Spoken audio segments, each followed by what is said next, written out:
Assalamualaikum warahmatullahi wabarakatuh.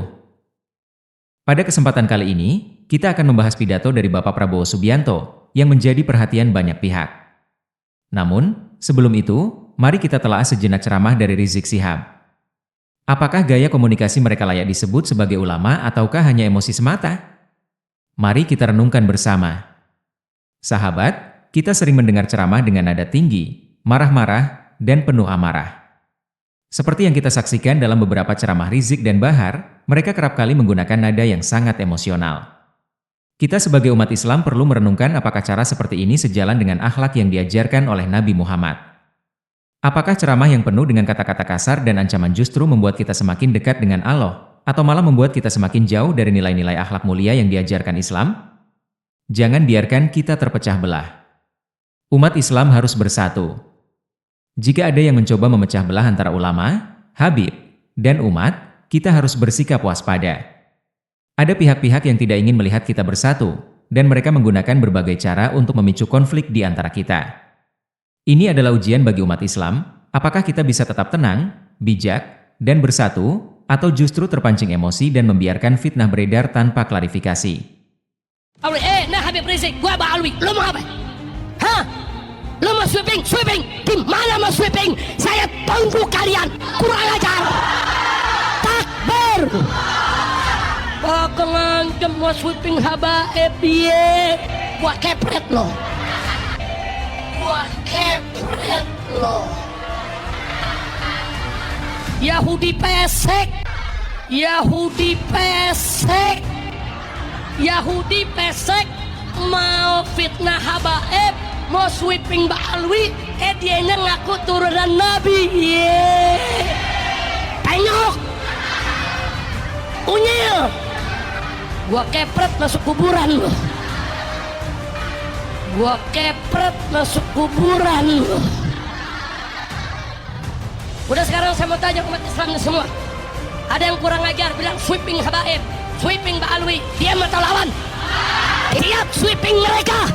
Siap hantam mereka, siap kejar mereka, siap hajar mereka. Aku bilang, kita akan bikin pasukan berani mati buat sweeping habaib. Sahabat sekalian, kita tahu bahwa dalam agama Islam, dakwah adalah salah satu cara untuk menyampaikan kebaikan, mengajak pada jalan yang lurus, dan menyebarkan nilai-nilai yang mulia. Namun, ada kalanya kita perlu menelaah kembali apa yang disampaikan oleh para penceramah, terutama ketika pesan-pesan tersebut berpotensi menimbulkan kebencian dan kekerasan. Dalam ceramah yang disampaikan Habib Rizik, kita bisa mendengar penggunaan bahasa yang sangat kasar dan cenderung menghina. Frasa seperti Yahudi pesek dan Amin penyok unyil bukan hanya tidak pantas, tetapi juga berpotensi merendahkan martabat orang lain. Sebagai tokoh agama, seharusnya Habib Rizik menyampaikan dakwah dengan kata-kata yang lebih santun dan penuh hikmah, sesuai dengan ajaran Rasulullah Shallallahu Alaihi Wasallam yang senantiasa mengajarkan kelembutan dalam berdakwah. Lebih jauh, dalam ceramah tersebut, Habib Rizik menyerukan untuk melakukan sweeping dan bahkan membentuk pasukan berani mati. Seruan ini mengarah pada aksi kekerasan dan konflik yang tentu sangat bertentangan dengan prinsip Islam sebagai agama yang cinta damai. Islam mengajarkan kita untuk menyelesaikan masalah melalui dialog dan musyawarah, bukan dengan tindakan kekerasan. Kita sebagai umat Islam perlu lebih bijaksana dalam merespons situasi dan tidak mudah terpancing emosi. Dalam ceramahnya, Rizik juga membangkitkan kebencian terhadap kelompok-kelompok tertentu dengan menuduh mereka sebagai musuh dan provokator. Ini bisa menimbulkan perpecahan di kalangan umat Islam sendiri. Kita harus ingat bahwa Islam mengajarkan persatuan dan toleransi. Perbedaan pendapat dalam umat adalah hal yang wajar, namun kita harus menghadapinya dengan kepala dingin dan hati yang terbuka, bukan dengan kekerasan atau kebencian. Sekarang mari kita dengarkan pidato Bapak Prabowo yang membuat kita merinding mendengarnya. Insya Allah kita akan kurangi korupsi secara signifikan. Tapi ini harus kita lakukan. Seluruh unsur pimpinan harus memberi contoh. Ingarso sing tulodo. Saudara-saudara sekalian, ada pepatah yang mengatakan, kalau ikan menjadi busuk, busuknya mulai dari kepala. Semua pejabat dari semua eselon dan semua tingkatan harus memberi contoh untuk menjalankan kepemimpinan pemerintahan yang sebersih-bersihnya. Mulai dengan contoh dari atas dan sesudah itu penegakan hukum yang tegas dan keras. Saudara-saudara sekalian, semua kita percaya dan kita yakin kita akan punya kekuatan untuk bisa menghilangkan kemiskinan dari bumi Indonesia. Ini sasaran yang berat. Bahkan banyak yang mengatakan bahwa ini sesuatu yang tidak mungkin. Saudara-saudara, pemimpin yang berani, pemimpin yang baik akan terpanggil untuk menghadapi yang tidak mungkin dan mencari jalan agar yang tidak mungkin kita atasi. Bangsa yang berani adalah bangsa yang bisa bikin yang tidak mungkin menjadi mungkin. Saudara-saudara, di tengah itu cita-cita yang begitu besar, yang begitu kita idam-idamkan, kita perlu suasana kebersamaan. Kita perlu suasana persatuan. Kita perlu kolaborasi kerjasama, bukan cekcok yang berkepanjangan. Kita perlu pemimpin-pemimpin yang tidak caci maki, pemimpin-pemimpin yang arif, yang bijaksana, yang mengerti dan cinta budaya dan sejarah bangsa sendiri, yang bangga dengan adat, tradisi, dan adat bangsa kita sendiri.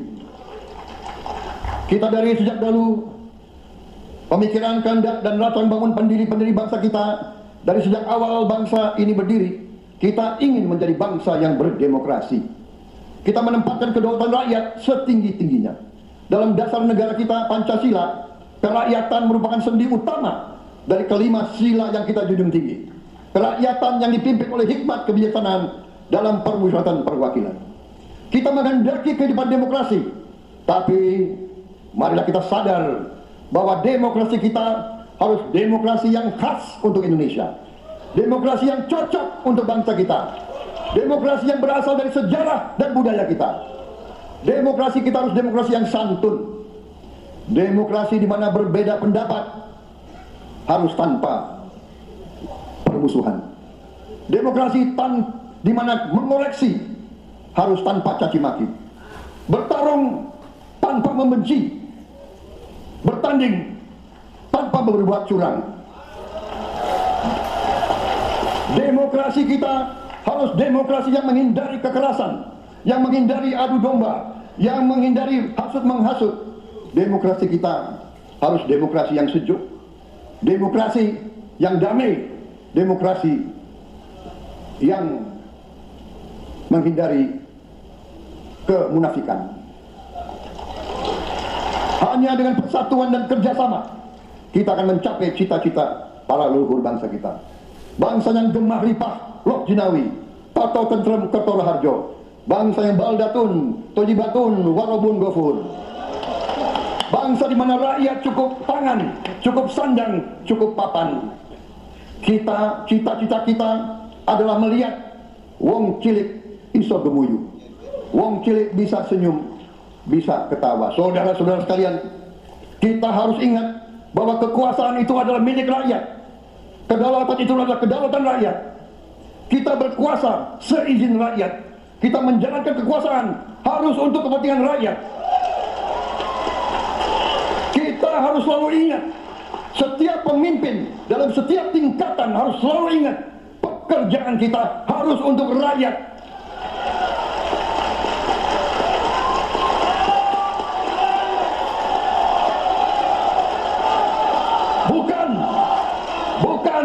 Bukan kita bekerja untuk diri kita sendiri. Bukan kita bekerja untuk kerabat kita. Bukan kita bekerja untuk pemimpin-pemimpin kita. Pemimpin yang harus bekerja untuk rakyat.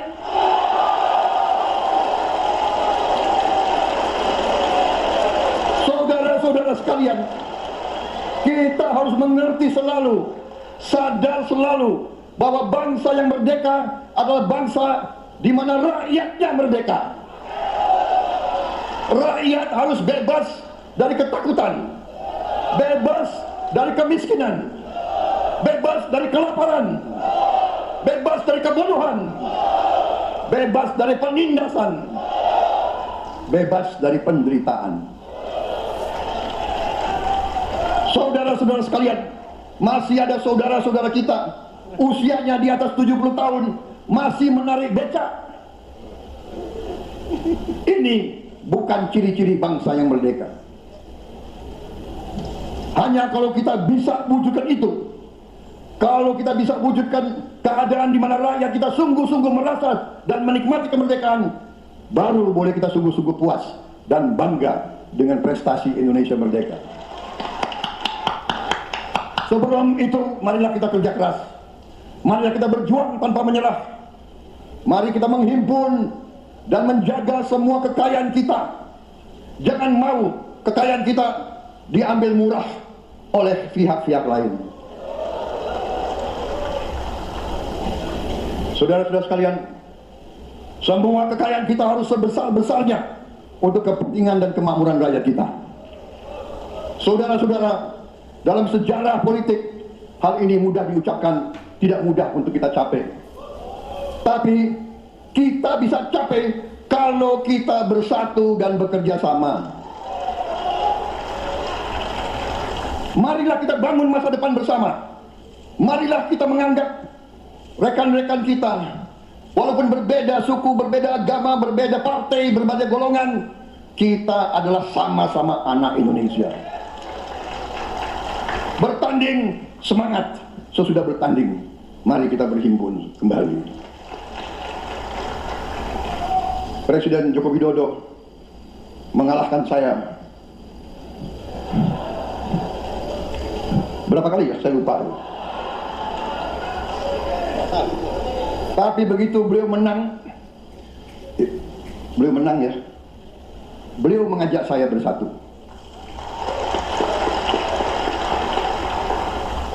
Dan saya menerima ajakan itu. Sekarang saya yang menang. Dan saya mengajak semua pihak, ayo bersatu.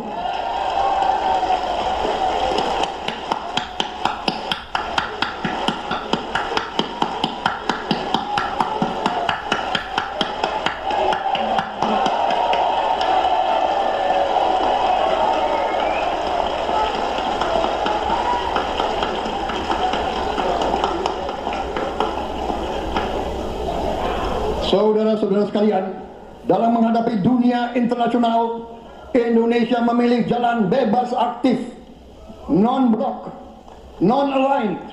Kita tidak mau ikut fakta-fakta militer manapun. Kita memilih jalan bersahabat dengan semua negara. Sudah berkali-kali saya canangkan, Indonesia akan menjalankan politik luar negeri sebagai negara yang ingin menjadi tetangga yang baik. We want to be the good neighbor. Kita ingin menganut filosofi kuno, 1000 kawan terlalu sedikit, 1 lawan terlalu banyak. Saudara-saudara sekalian, dengan demikian kita ingin menjadi sahabat semua negara. Tapi kita punya prinsip. Prinsip kita adalah prinsip anti penjajahan. Karena kita pernah mengalami penjajahan, kita anti penindasan. Karena kita pernah ditindas, kita anti rasialisme, kita anti apartheid. Karena kita pernah mengalami apartheid. Waktu kita dijajah, kita bahkan kita digolongkan lebih rendah dari anjing. Banyak prasasti-prasasti dan marmer, banyak papan-papan di mana disebut Honden and Inlander Verboden. Saya masih lihat prasasti di kolam renang Manggarai tahun 78, Honden and Inlander Verboden, saudara-saudara. Karena itu kita punya prinsip, kita harus solider. Kita harus membela rakyat-rakyat yang tertindas di dunia ini. Karena itu kita mendukung kemerdekaan rakyat Palestina.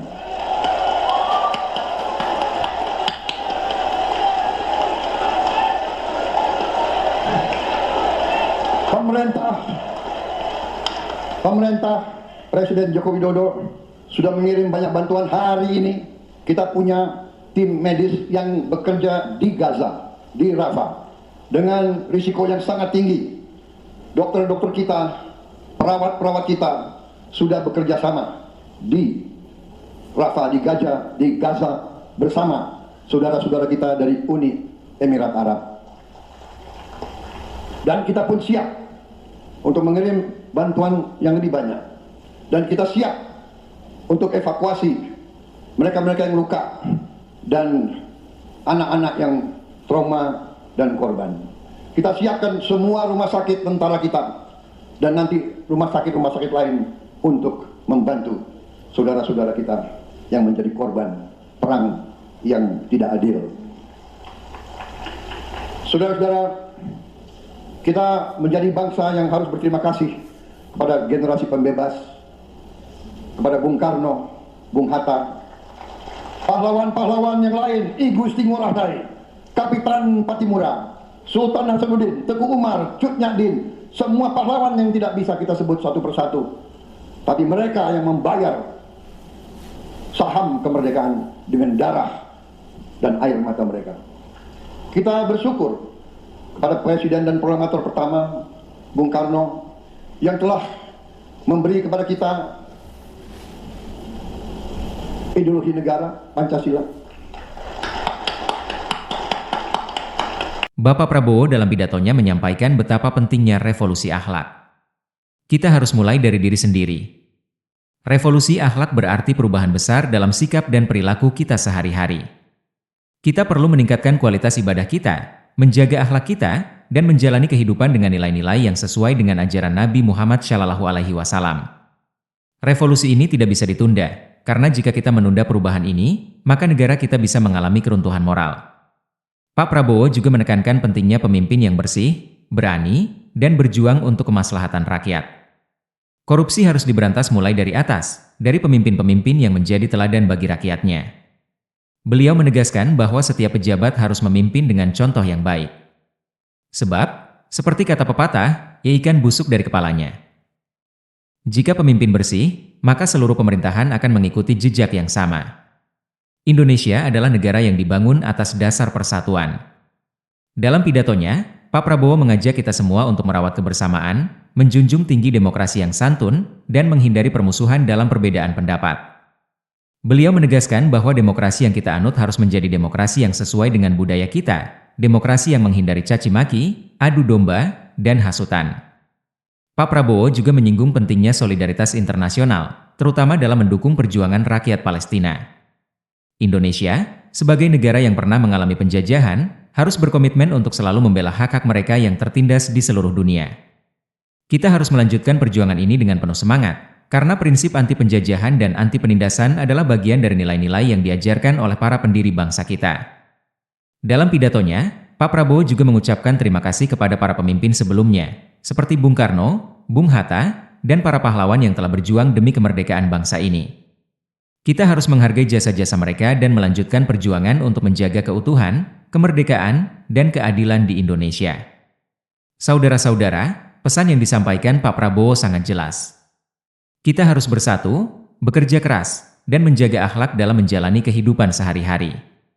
Dengan revolusi akhlak, kita dapat memperbaiki diri kita sendiri dan bersama-sama membangun Indonesia yang lebih baik. Sebagai umat Islam, kita semua memiliki tanggung jawab untuk menjaga kedamaian dan persatuan.